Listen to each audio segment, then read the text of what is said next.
না খুনের জাস্টিস করছে না ভাঙচুরের জাস্টিস। মন্ত্রী মমতা ব্যানার্জির বিরুদ্ধে পুলিশ মন্ত্রী মমতা ব্যানার্জি নেমেছে। জাস্টিস চাই বললে তবে না, কার থেকে চাই বলতে হবে। মন্ত্রী স্বাস্থ্যমন্ত্রী এই দুটো দায়িত্ব উনি নিয়ে থাকবেনই বা কেন? এত অপদার্থ পুলিশ মন্ত্রী, এত অপদার্থ স্বাস্থ্যমন্ত্রী, আর মমতা ব্যানার্জি নিজে জাস্টিস বলে নেমেছেন। কার থেকে জাস্টিস? সিবিআই তো হালে হলো, এই ভাঙচুরের ঘটনাটায় জাস্টিস পাওয়া যাচ্ছে, এটা তো রাজ্য পুলিশের হাতে আছে। এখন এই এসএফআই ডিওয়াইএফএল লোকেদেরকে ডেকেছে, বৃষ্টির মধ্যে দাঁড়িয়ে থাকতে হচ্ছে, হয়রানি।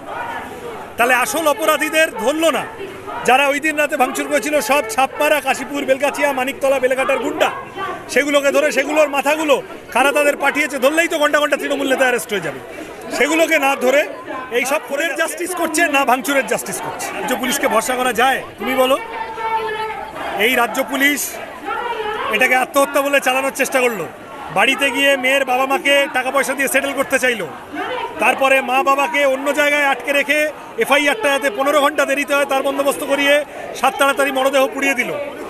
সেই পুলিশের উপস্থিতিতে হঠাৎ ওই রুম ভাঙচুর, সেমিনার রুম রেনোভেশন শুরু হলো ওইসব, তারপর আটকানো গেলে পরের দিন ওই 14ই আগস্টে জমায়েতের সুযোগ নিয়ে গুন্ডা ঢুকিয়ে ভাঙচুর করে দিল। পুলিশ নীরব দর্শক হয়ে রইল।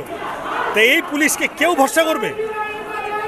কোর্ট বলেছে, মানুষের মেজাজ বুঝে বলেছে। পশ্চিমবঙ্গে অভূতপূর্ব বিরল ঘটনা ঘটছে, আমরা কেউ আমাদের জীবদ্দশায় কোনোদিন এই জিনিস দেখিনি। লক্ষ লক্ষ মানুষ, বিশেষত মহিলারা এইভাবে রাস্তায় নামছে। আমি একজন পুরুষ হিসেবে, সহনাগরিক হিসেবে মহিলাদের আন্দোলনের প্রতি সংহতি জানাচ্ছি।